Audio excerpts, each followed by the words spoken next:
नमस्कार और स्वागत है जर्मनी टुडे जर्मन न्यूज़ इन हिंदी में। मैं राजेश मिश्रा।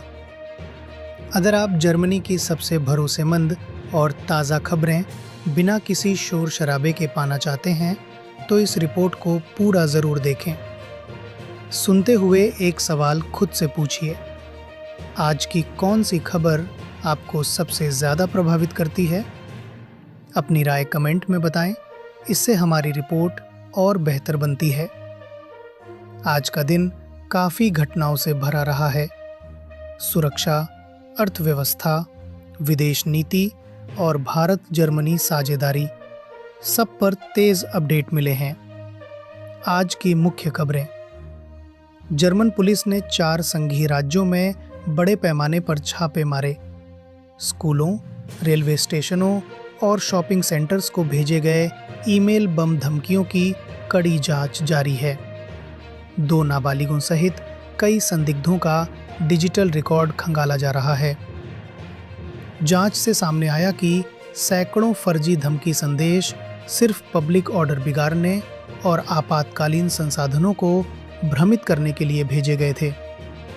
अधिकारियों का मानना है कि ये संगठित डिजिटल दुरुपयोग की गंभीर कोशिश थी। जर्मनी की अर्थव्यवस्था तीसरी तिमाही में स्थिर रही। फेडरल स्टैटिस्टिक्स ऑफिस के अनुसार जीडीपी में न बढ़ोतरी हुई न गिरावट। निर्यात कमजोर रहा, लेकिन निवेश में हल्का सुधार देखा गया। बर्लिन में जर्मन एम्प्लॉयर डे के दौरान उद्योग जगत और राजनीतिक नेताओं ने धीमी आर्थिक वृद्धि और श्रम बाजार की चुनौतियों पर खुली बहस की। कई विशेषज्ञों ने चेतावनी दी कि अगर सुधार तेज नहीं हुए तो रोजगार सृजन प्रभावित हो सकता है। बर्लिन का फॉरेन पॉलिसी फोरम अंतर्राष्ट्रीय चर्चा का केंद्र रहा। जर्मन मंत्रियों, संयुक्त राष्ट्र अधिकारियों और विदेश नीति विशेषज्ञों ने यूक्रेन और सीरिया में जारी संघर्ष और यूरोप की सुरक्षा जिम्मेदारियों पर गहन विचार विमर्श किया। जर्मन एक्सपोर्ट इंडस्ट्री इस समय दोहरी दबाव में है। अमेरिकी टैरिफ और चीन की बढ़ती प्रतिस्पर्धा। उद्योग संघों का कहना है कि अगर रणनीति नहीं बदली गई तो जर्मनी की दीर्घकालिक प्रतिस्पर्धा कमजोर हो सकती है। भारत और जर्मनी अपनी सामरिक साझेदारी के 25 वर्ष पूरे होने की तैयारी कर रहे हैं। दोनों देश ऊर्जा, तकनीक और सुरक्षा सहयोग को अगले स्तर पर ले जाने पर काम कर रहे हैं। भारत के वाणिज्य मंत्री पीयूष गोयल ने कहा कि जर्मनी भारत यूरोपीय संघ फ्री ट्रेड समझौते को आगे बढ़ाने में सबसे भरोसेमंद यूरोपीय साथी है। उनके अनुसार हरित तकनीक और उद्योग सहयोग में भी बड़ी संभावनाएं हैं।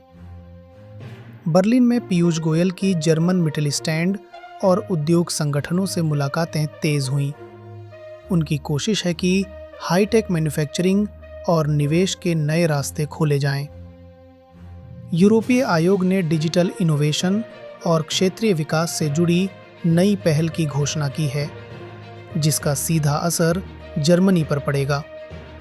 इस पर 26 नवंबर को एक महत्वपूर्ण ऑनलाइन वर्कशॉप होने वाली है।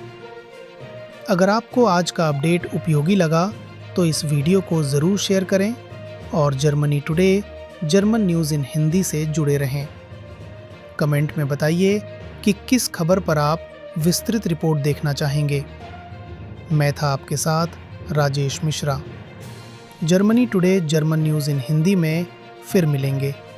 नमस्कार।